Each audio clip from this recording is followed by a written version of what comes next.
اور آبویسلی وہی کھانا جب ہم کنزیوم کرتے ہیں تو ہمارے اندر بھی پازیٹیو انرجی آ جاتی ہے۔ ایک بڑی انٹرسٹنگ بات بتاتی ہوں، بہت سال پہلے ایسے ہی میں ایک ویڈیو دیکھ رہی تھی، تو اس میں ایک نئی بات جو مجھے پتہ چلی، اور اس کے بعد سے پھر میں بھی اب کوشش کرتی ہوں اس پہ عمل کروں، کہ جو کہ ہر چیز ہی جاندار ہے، زندہ ہے، اور پانی جس سے تو کہا جاتا ہے کہ پانی زندگی ہے،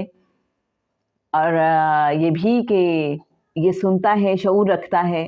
بعض اوقات یہ ہوتا ہے کہ ہم آفس میں یا گھر میں جب مہمان آئے ہوئے ہیں تو ہم آپس میں باتیں کر رہے ہوتے ہیں، آدھا گلاس پانی پیا، آدھا ہم نے ٹیبل پہ رکھ دیا، اور پھر کوئی آدھے گھنٹے بعد 15 منٹ کے بعد ہم وہی گلاس اٹھاتے ہیں اور پانی پی لیتے ہیں۔ آپ کو پتہ ہے کہ جو علم والے ہیں وہ کیا بتاتے ہیں؟ وہ کہتے ہیں کہ نہیں، آپ نے وہ پانی نہیں پینا، خاص طور پہ اگر آپ دنیا داری کی باتیں کر رہے ہیں۔ ہو سکتا ہے جب آپ بیٹھے گپ شپ کر رہے ہیں تو آپ نے کسی کی غیبت کر دی ہو، کوئی ایسے لفظ بول دی ہوں جو نیگیٹو ہوں، تو وہ ساری نیگیٹو انرجی پانی نے ایبزارب کر لی ہے۔ اب آپ وہ پانی پئیں گے تو آپ کے اندر نیگیٹو انرجی چلی جائے گی۔ اسی طرح سے اگر کھانا سامنے رکھا ہوا ہے اور ہم نے اس کھانے کے سامنے بیٹھ کے ایسی باتیں کی ہیں تو نیگیٹو باتیں، تو وہ نیگیٹو انرجی کھانے میں چلی گئی، اور جب ہم اس کو کھائیں گے تو وہ نیگیٹو انرجی ہمارے اندر منتقل ہو جائے گی۔ ہم نے کبھی سوچا اس اینگل سے، لیکن سوچنا پڑے گا اب تو، کیونکہ ہم میں سے ہر انسان سکون کی تلاش میں ہے، ہم میں سے ہر انسان چاہتا ہے کہ اس کی زندگی جنت ہو جائے۔ تو یہ چھوٹی چھوٹی سی باتیں ہیں اور ان پہ کوئی زیادہ محنت نہیں ہوتی۔ تو وہ کیا کرتے ہیں کہ اگر کھانا سامنے آ گیا تو یا تو بھائی اچھی اچھی باتیں کرتے ہوئے کھانا کھا لیں، یا پھر آپ کھانا وہاں سے اٹھا دیں۔ اسی طرح سے وہ پانی پھر چینج کر کے پیتے ہیں، وہ پانی نہیں پیتے۔ آپ نے یہ بھی دیکھا ہوگا، اس پہ شاید میں نے کبھی ریسرچ بھی ایک پڑھی تھی، کہ یہ جو اللہ کا کلام پڑھا جاتا ہے، بعض وقت کھانا سامنے رکھا ہوتا ہے اور اللہ کا کلام پڑھا جاتا ہے، تو کیا اس سے بھی کوئی اثر آتا ہے؟ تو آپ کا جواب یقیناً ہاں ہوگا، کیونکہ اب جتنی ہم نے باتیں کی ہیں اس سے یہ بات بالکل واضح ہو چکی کہ چونکہ ہر چیز ہی شعور رکھتی ہے، تو وہ جو انرجی ہماری ہے، اگر ہم اچھے الفاظ بول رہے ہیں، اور اللہ کا کلام اس سے بڑھ کے اچھا تو کوئی کلام ہو ہی نہیں سکتا، تو جب وہ ہم پڑھیں گے تو یقیناً اس کھانے کی جو پراپرٹیز ہیں وہ چینج ہو جائیں گی، اور وہ کھانا ہمارے اندر جب جائے گا تو ہمارے لیے بہت ہی فائدہ مند ہو جائے گا۔ آپ جانتے ہیں کہ کسی نے ریسرچ کی پانی پہ، کہ پانی بھی جاندار ہے، سنتا ہے، سمجھتا ہے اور متاثر ہوتا ہے ہماری باتوں سے۔ اس کے لیے 2 طرح کا پانی لیا گیا، ایک پانی صاف ستھرا تھا بالکل، ایک قدرے گدلا تھا، اور اس میں جو صاف ستھرا پانی تھا اسے کہا گیا کہ تم بہت گندے ہو، تم بہت میلے ہو، تم اچھے نہیں ہو، اور نیگیٹو ورڈز اس کے سامنے بولے گئے، حالانکہ وہ صاف ستھرا پانی تھا۔ اسی طرح سے جو قدرے گدلا پانی تھا اسے کہا گیا تم بہت خوبصورت ہو، تم بہت اچھے ہو، پازیٹیو ورڈز بولے گئے، اور اس کے بعد اس کو جما دیا گیا۔ ریسرچ نے یہ بتایا کہ جب اس کے کرسٹلز بنے تو جو پانی بہت صاف ستھرا تھا اس کے کرسٹلز اچھے نہیں بنے، بھدے بنے، اور جس کی تعریف کی گئی تھی پانی کی، اگرچہ وہ گدلا تھا، اس کے کرسٹلز بہت خوبصورت بنے۔ کتنی حساسیت محسوس ہو رہی ہے نا ان ساری چیزوں میں۔ اسی طرح سے آپ نے دیکھا ہوگا کہ بعض اوقات ہو سکتا ہے کہ کچھ لوگ کھانا کھا رہے ہوں اور وہ آپ کو دعوت دیں کہ چلیں آپ بھی ہمیں جوائن کر لیں۔ آپ ان کے اصرار سے مجبور ہو کے کھانا تو کھا لیتے ہیں، لیکن اس کے بعد ایسی بے چینی آتی ہے کہ بعض اوقات آپ اپنی جو روٹین کی عبادت ہے، ورد و وظائف ہیں یا درود پاک جو پڑھتے ہیں، ان سب سے محروم ہو جاتے ہیں۔ یوں لگتا ہے کہ آپ کے اندر کی روشنیاں کم ہو گئی ہیں۔ تو جن لوگوں نے بڑا اصرار کر کے آپ کو کھانا کھلایا تھا، کہیں ایسا تو نہیں ہوا کہ ان کے اندر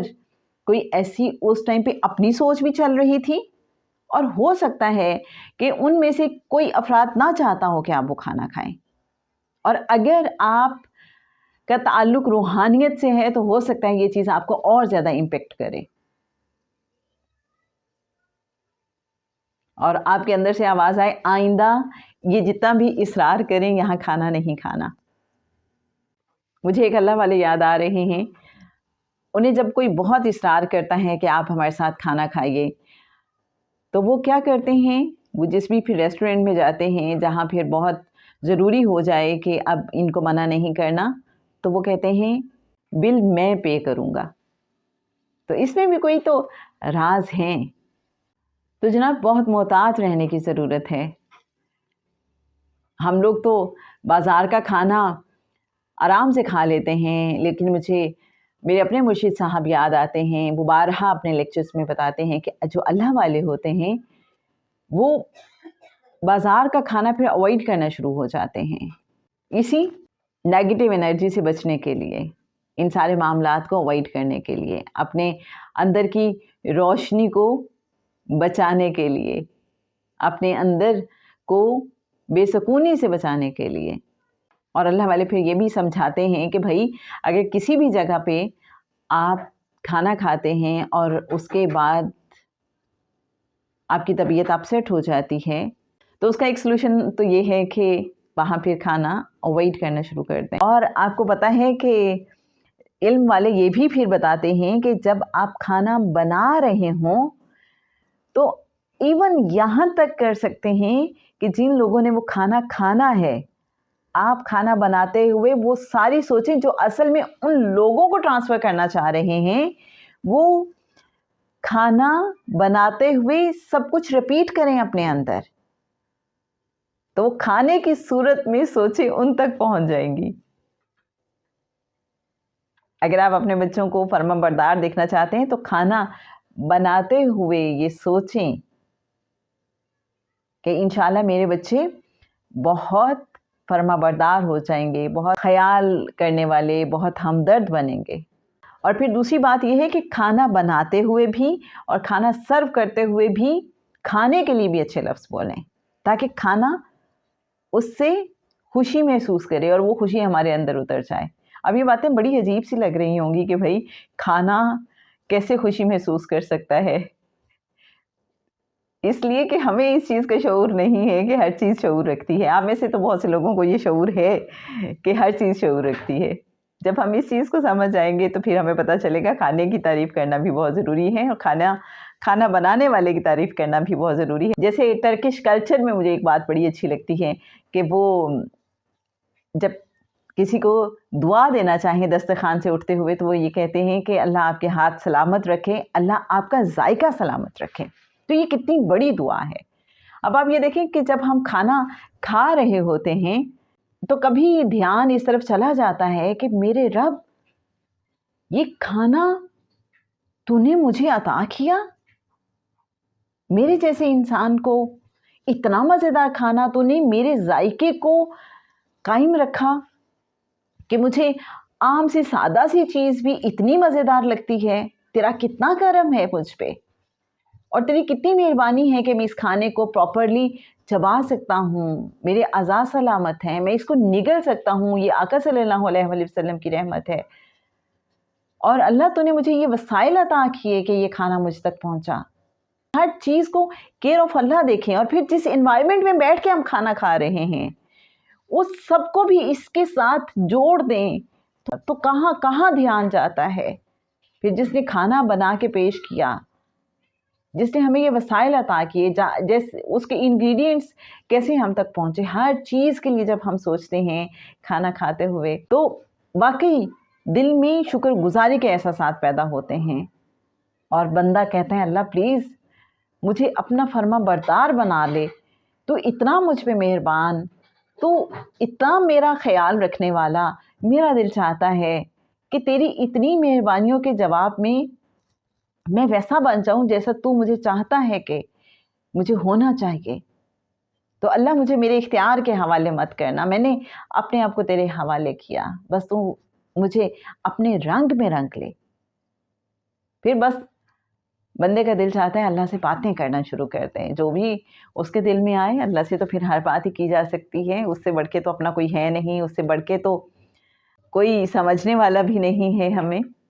تو شکر گزاری کی جو بات ہو رہی ہے، تو آئیے دیکھتے ہیں کہ سورہ النحل کی آیت 114 میں اللہ کیا فرماتا ہے۔ جو کچھ حلال اور پاکیزہ رزق اللہ نے تمہیں دے رکھا ہے اسے کھاؤ اور اللہ کی نعمت کا شکر ادا کرو۔ تو ہمیں یہ سمجھ آ رہی ہے یہاں اللہ نے صرف یہ نہیں کہا حلال، اللہ نے ساتھ یہ بھی فرمایا ہے کہ حلال اور طیب رزق جو اللہ نے تمہیں دے رکھا ہے اسے کھاؤ اور اللہ کا شکر ادا کرو۔ تو یہ سمجھ آتی ہے کہ شکر ادا کرنا بھی بہت ضروری ہے، اور شکر ادا کرنے کا ایک طریقہ یہ بھی ہے کہ ہم اسے دوسروں کے ساتھ شیئر کر لیں۔ جو نعمت بھی اللہ نے ہمیں عطا کی ہے ہم اسے دوسروں کے ساتھ شیئر کر لیں۔ چلتے چلتے جو حلال رزق ہے اس کی کتنی زیادہ اہمیت ہے کہ ایک مرتبہ حضرت ابن عباس نے آقا صلی اللہ علیہ وآلہ وسلم کے سامنے رزق حلال کے حوالے سے ایک آیت تلاوت کی، تو حضرت سعد بن ابی وقاص اٹھ کے کھڑے ہو گئے اور آقا صلی اللہ علیہ وآلہ وسلم سے ریکویسٹ کی کہ یا رسول اللہ صلی اللہ علیہ وآلہ وسلم آپ دعا فرما دیجئے کہ اللہ مجھے مستجاب الدعوات بنا دے۔ تو کریم آقا صلی اللہ علیہ وآلہ وسلم نے فرمایا اے سعد اپنا کھانا حلال اور طیب رکھو۔ تو یوں سمجھ آتی ہے کہ اگر ہم چاہتے ہیں کہ ہماری دعائیں قبول ہونا شروع ہو جائیں تو حلال اور طیب رزق بہت ضروری ہے۔ تو جناب یہ چند ایک پہلو تھے جو دل چاہا کہ آج آپ کے ساتھ شیئر کیے جائیں۔ کھانے کے حوالے سے کچھ فیلنگز تھیں جو مجھے لگا کہ شاید آپ کے ساتھ بھی ایسا ہوتا ہو۔ ضرور بتائیے گا کہ کیا کبھی آپ کے ساتھ ایسا ہوا کہ کہیں عام سا کھانا کھایا تو اس میں بڑا سکون مل گیا، اور کہیں بڑا لیوش کھانا کھایا بڑا مہنگے مہنگے ریسٹورنٹس میں، لیکن اس کے باوجود اندر بے سکونی سے بھر گیا۔ آپ نے یہ بھی دیکھا ہوگا کہ یہ جو ہم لنگر کھاتے ہیں کتنا سادہ سا ہوتا ہے لیکن اس کا اپنا مزہ ہوتا ہے۔ تو مجھے لگتا ہے یہ نسبتیں بھی بہت اہم ہیں۔ اپنا ایکسپیرینس اپنی آبزرویشن ضرور شیئر کیجیے گا۔ آج کے ٹاپک کے حوالے سے ہمیں بہت اچھا لگے گا۔ اللہ حافظ۔